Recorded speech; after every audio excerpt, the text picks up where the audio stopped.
According to estimates, 1 in 5 people watching this video right now are somewhere on the autism spectrum. That is to say, they are neurodivergent in some way, shape, or form. Typically, on average, they are likely to be underemployed as well. They are doing jobs that are way below their actual skills and abilities, or they are unemployed completely because they can't quite negotiate the structures and the systems that we use to organise our businesses and our hiring practices. But at the same time, we've got industries all over the world that are starved of technical skills. They cannot find enough people with the right kind of technical skills and analytical abilities to do the jobs that they need. So what if we could marry this vast pool of talent with the industries that need to employ them? Today's guest on the Tech for Good podcast is Vance Checketts, CEO of Auticon US. Turns out Auticon, founded in Germany back in 2011 and now operating in 15 countries around the world, is making very large strides towards doing just that. Welcome to the Tech for Good podcast, Vance. Now, I need to get straight into this. You work for an extraordinary company, and the more I read about it, the more interesting it becomes. And so I could try to deliver some sort of weird explanation from my point of view, but obviously you're better placed than I am to do that. So tell us what Auticon is. Where did it come from? Where did it start? And what is it all about? How would you define what it does? Thanks, Rom. It's great to be here and happy to talk about Auticon. We are a very unique company, and our origins go back to about 12 years ago in Europe. And we are a social impact business that is a majority autistic company, Right. meaning that most of our team is autistic. And we we care about impacting the workplace and making it more neuro-inclusive. We started with autism, that was our origins, and we would place autistic tech contractors at companies all around Europe and now the US and Canada and Australia and New Zealand. We're in about 15 countries.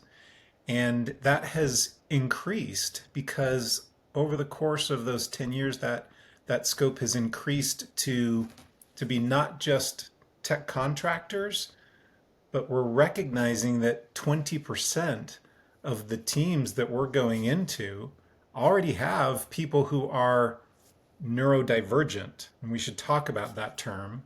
Yeah. And we can help the existing team members have a better experience, have the teams around them feel more productive, and overall better engagement, retention, and employee satisfaction for everyone.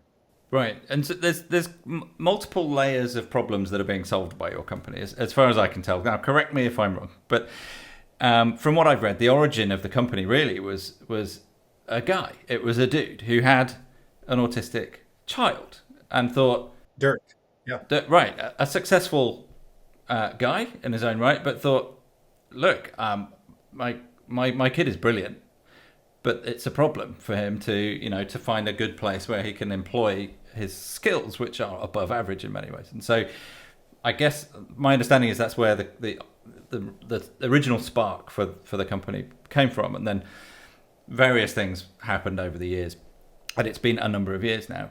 But how to just talk about neurodivergence a bit more? Then let's define our terms. So Yeah.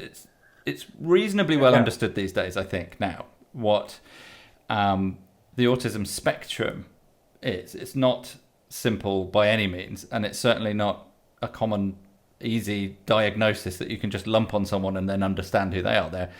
Everyone is different, obviously. But how would you? So if we talk about autism and neurodiversity, neurodivergence, how would you separate those different terms and explain them for us? Yeah. Well, first of all, thank you for talking about autism and autism as a spectrum, and not talking about the D part of that, because oftentimes people say ASD, which stands for autism spectrum disorder. And it's a disservice to the autistic community, just like ADHD, that's got two D's in it, deficit and disorder. You know, the medical institution largely still classifies a lot of these neurotypes as disorders or deficiencies. And so thank you for, in my mind, very specifically avoiding that term, because we do as well. And and part of the reason for this, Ram, is the point of the terms. Autism is just one neurotype, and it's even more nuanced than autism, because again there's this spectrum, but it's one neurotype in a range of neurodivergent neurotypes that include ADHD, dyslexia, um, dyscalculia, lots of other neurotypes that fit in the neurodivergent category, that at an even bigger level are all part of neurodiversity. So you and I are neurodiverse. We just, different brains, we've had different experiences, we think a little bit differently. We're neurodiverse. Now, drilling down, maybe there's some neurodivergence, and we could put some further categories on that, like autism, ADHD, dyslexia, etc. Yeah. So if we insist upon applying labels to everything, which of course we do, and inevitably you can't get away from that because we need to build frameworks of understanding somehow. But what we've essentially got is lots and lots of different people. That's kind of always been true. And certain types of people that function in slightly different ways. In fact, there's a phrase on your website that I really liked, which was that I want to get this right. Is it? I think it's autism is not a processing error. It's a different operating system. Have I got that right? That's exactly. Yep. Yeah. It's a different operating system. It's Android versus iOS. Two perfectly legitimate operating systems, right? They're just different. Right. And so One's not better than the other. One's not deficient. They're just different. yeah, they can do some things that the other one can't, and vice versa, and or to different degrees of competence and so on. But so let's say we've got this fantastic spectrum of people. We think that when it becomes when it comes to neurodivergence, 1 in 5 of us would fit into that little label if we accept the label. That means 1 in 5 people we know, 1 in 5 people that we work with, are thinking differently and feeling differently about the environment that you're sharing. And you might be one of them. And because my understanding also is that neurodivergent people, by the way, stop me when I get my terminology wrong, are very often very cognitively high functioning people, which means that they often have they're quite good at finding creative ways to operate in the world, even though it's maybe a bit more challenging for them. They're quite good at disguising it, even perhaps from themselves. But an estimate has it that it's about 20% of people that you can fit into this label. I think that's about right from what I've read.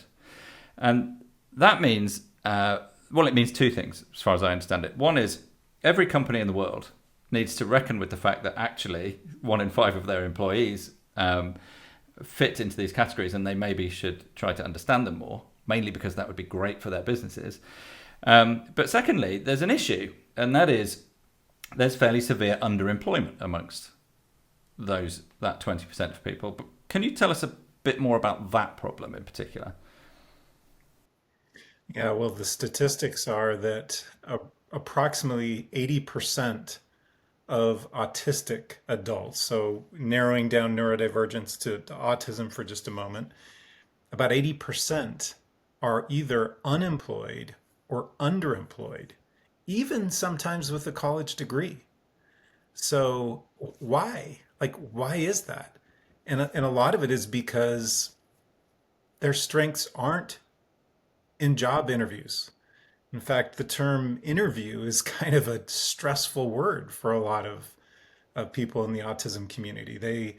They think, oh my gosh, it's a high pressure social situation where I've got to show up a certain way and communicate in a certain way that is not my way. That's not the most effective way for me. I've got to show up like somebody else is expecting me to show up, and it's stressful before they even get to the interview.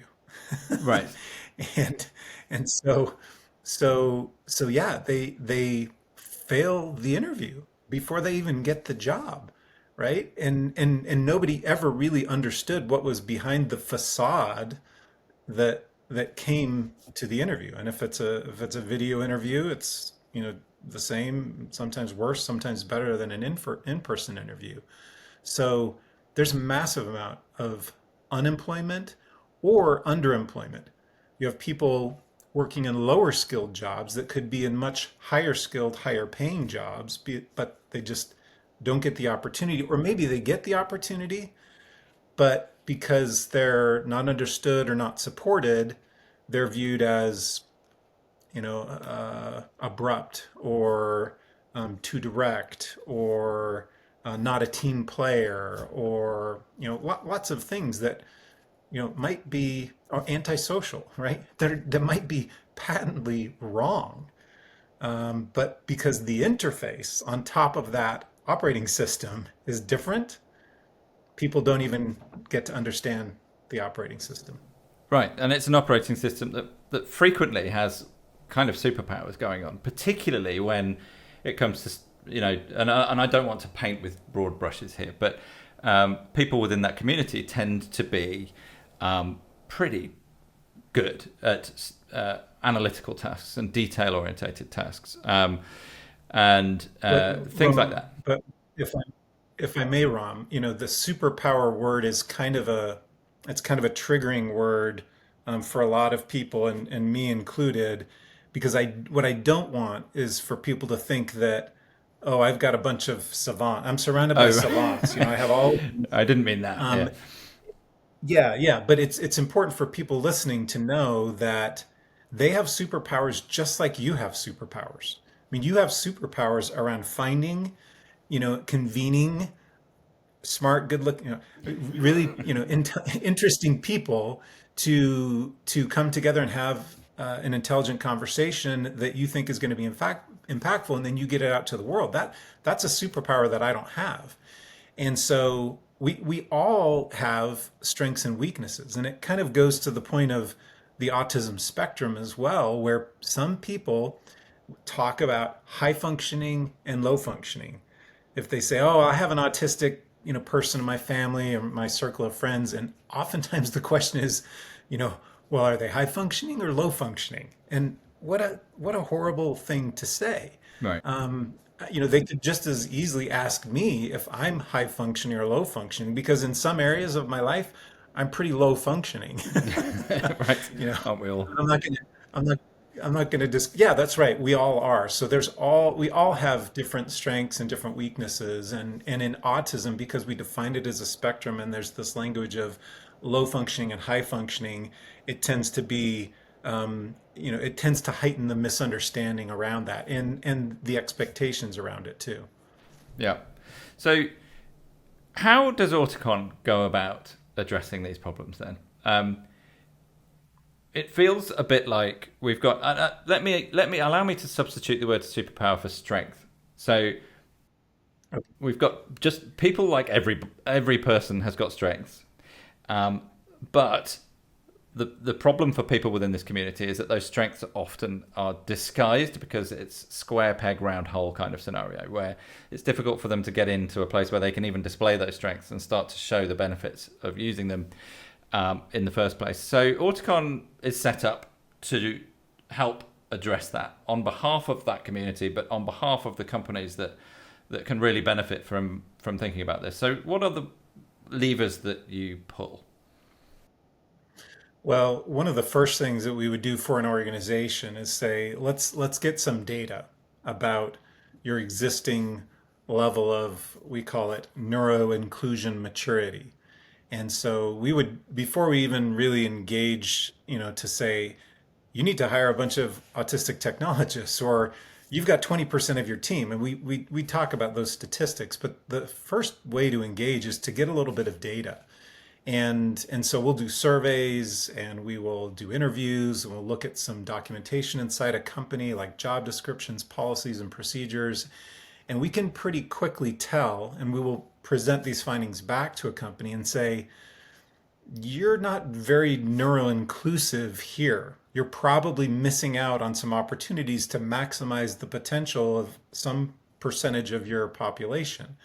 And here you're doing really good, and you should continue to do that more. And so, an assessment and getting data is one of the first places to start. Typically, after that, we can then deploy things like training and education to help people understand neurodiversity, neurodivergence, autism, ADHD, etc. And then we use services and tools to help. And one of the most common uh, services that helps is job coaching and having someone available to support more of the soft skills, because oftentimes the technical skills are solid, and it's the soft skills, that interface in between people and teams, that needs a little additional support. So a job coach. And when we hire someone directly, as an auticon employee that's being placed as a contractor, 100% of our employees have a job coach assigned to them, and also a technical delivery manager who's just overseeing their project. So some of the hard skills, the technical skills, they get another level of support. But beyond that, we do other things to support our team, like give them an inclusive workspace. And a lot of them are remote, but if they're going to an office, we make sure that it's set up appropriately. The physical environment is important too, and many of those supports are very low cost. One example of something that we do on our team is when we have a video call, usually cameras are optional. uh, the camera, the visual stimulus of seeing myself, on a screen is too much, or even seeing you on the screen. And I might be able to, the way some brains work is I can listen to you better when I'm not distracted by your visual presence. And so turning your camera off and turning my camera off, it's kind of like just looking at the floor or the wall. You might think I'm unengaged and not listening, but I might be focusing, I might be hyper focusing so much that I can repeat back every single word you say. And yet, if I was looking at your face, I would be thinking about your glasses and thinking about, the color of your hair, and it's distracting, and I can't focus as much. So just turning off your camera, that's like a free Yeah. tip to support your neurodiverse team. Is don't force them to always be on camera. And then the last thing I'll mention is rolling in our with our team.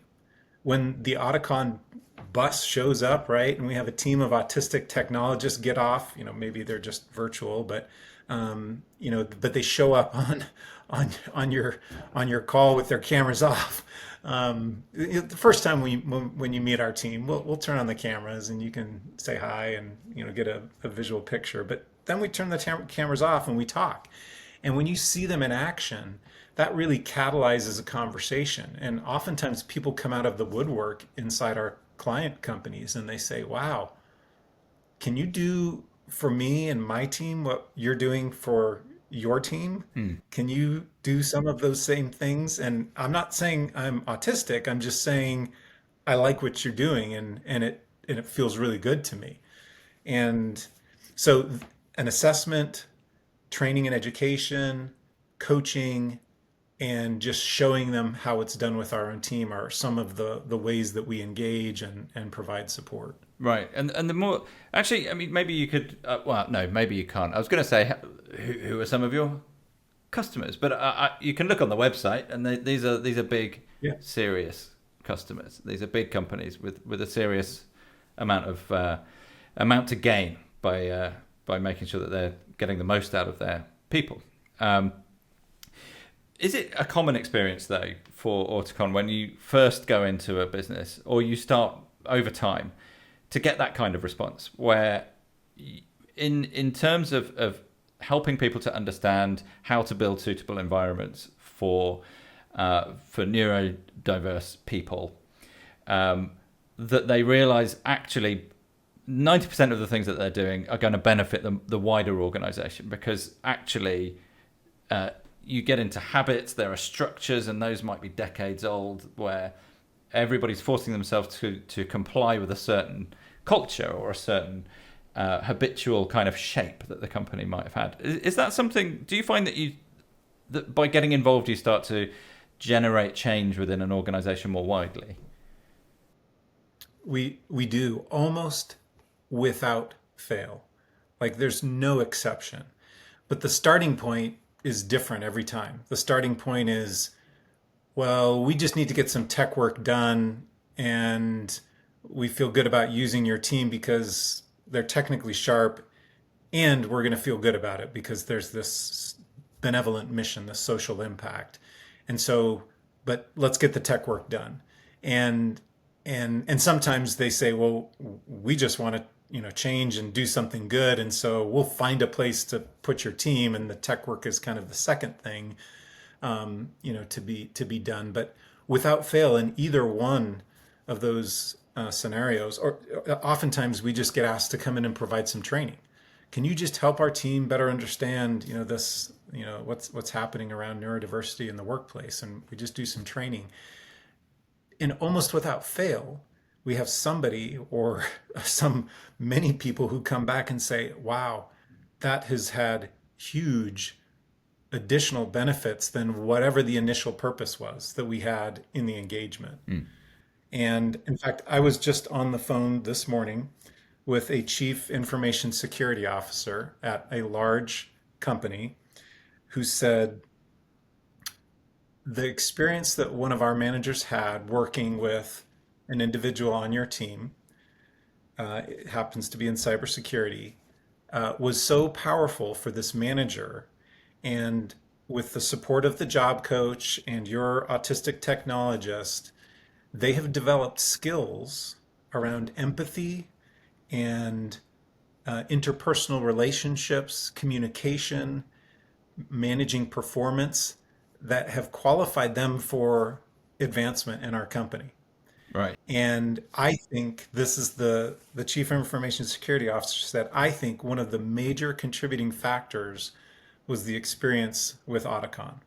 That's what gave them the skills to be a better manager with more responsibility inside their company, was working with us and a couple of people from our team. Right. Like that wasn't the original plan. The original plan wasn't how are we going to help grow our managers so that they can take on more responsibility. The original plan was we got to get some cybersecurity stuff done and this team knows how to do it.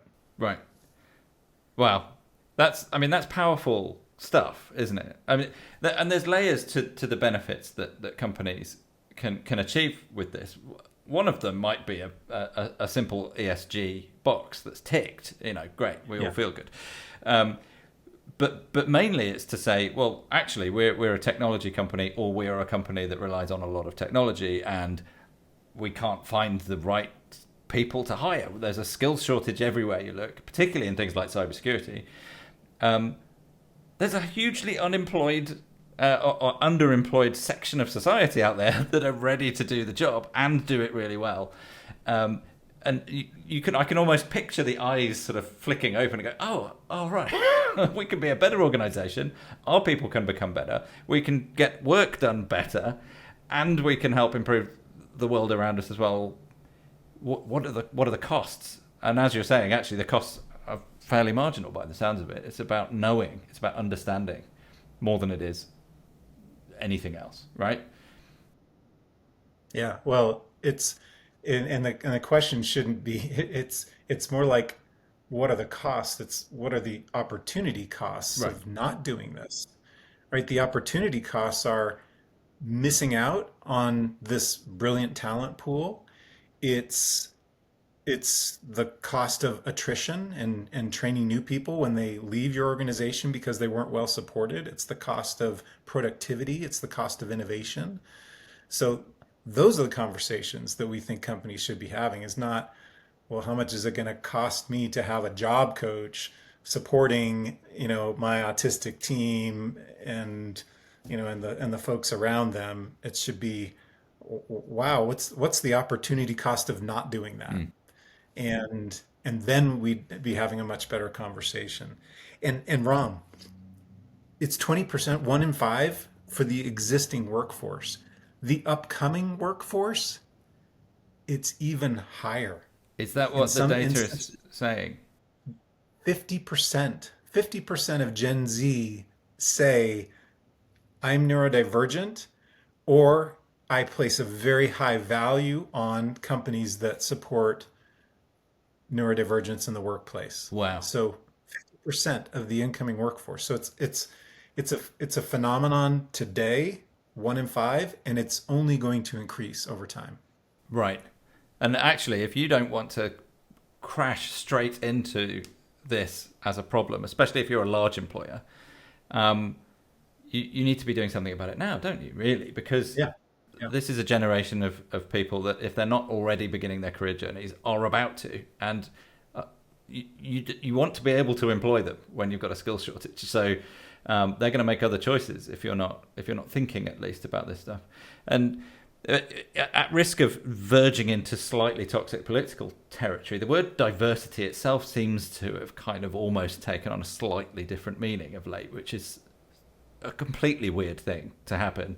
But if we could just separate that word from nonsense, diversity is simply a description of human beings. And so if you're able to actually open your minds and your HR books and understand that there are some simple steps you can take, then we're solving all sorts of problems at the same time, maybe even really big ones.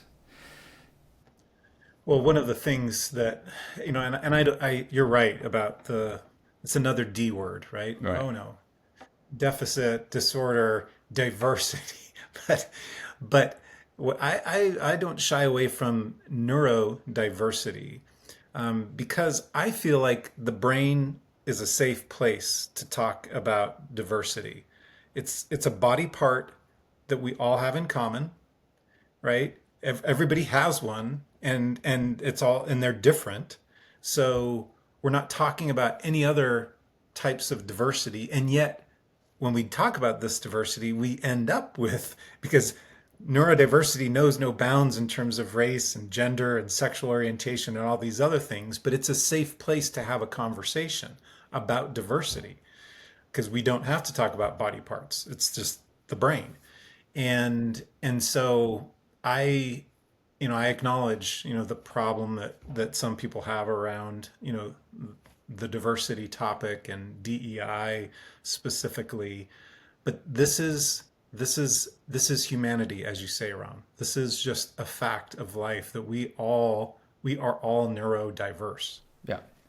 We're all diverse in all sorts of different ways. And now you're either able to understand and work around that, or you're going to just be building walls and barriers to your own progress, which seems kind of counterintuitive and silly to me. But anyway, just before we wrap up, maybe you could tell us what lies ahead. So, obviously auticon has had a spectacular journey, really, up to this point.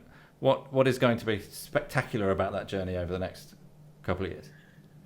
Oh, thanks for asking. Well, the impact is just going to expand and increase. So while we've impacted thousands of people's lives by employing them as contractors in companies around the globe, we are now impacting tens and hundreds of thousands of lives by empowering the organizations that where these people work and where more people already exist. So these neuro inclusion services that I referred to. And then we want to continue to expand that impact even further. I'm excited to announce the creation of the Auticon Training Institute, which is a new nonprofit that provides free technical training to autistic adults and especially young adults, people earlier in their careers. and then places them in paid internships with companies so that they can get experience that will land them a job, if not with those companies or with Auticon, with someone else. And this way, we will be expanding the impact of what we do across not just hundreds and thousands and tens of thousands, but hundreds of thousands of people. Now, there are millions out there, like we talked about according to the statistics earlier. But what you can expect from Auticon is increasing services and programs to expand our impact across the neurodivergent community in the US and around the world. Wow. I mean, that sounds amazing. I worry about how you're going to meet the demand, but that's your problem. The fact that there is almost inevitably huge demand for that kind of thing is the point, I suppose. And so one step up, maybe in 3, 4, 5 years' time, we'll see millions of people being educated by Auticon in that way. Now, just to wrap up, we are going to put this on techforgood.net, obviously, but we will spread liberally links to Auticon and indeed your own LinkedIn profile, if you don't mind. That's just what we do. Yeah, of course. And I would like to make an open invitation right now to anybody that is familiar in a personal way, working in the tech industry, with being part of the neurodivergent community in any way, shape or form, to publish their own experiences on our website. I would love that to happen. We have lots of people contributing articles about all sorts of things on our website. And if anyone sees this and they would like to just say, hey, do you know what? Here are the things that help me to be really, really good and successful at what I do in the tech world, we'd love to hear from you. So we'll include that on the site as well, and maybe you could put the word around for us, Vance. We'd be happy to hear from anybody within Auticon in that respect. Of course. And it's brilliant, it's inspiring, and I'm very happy you were able to talk to us about it today, and all the best going forward. Thanks so much, Ram. It's a pleasure for sure.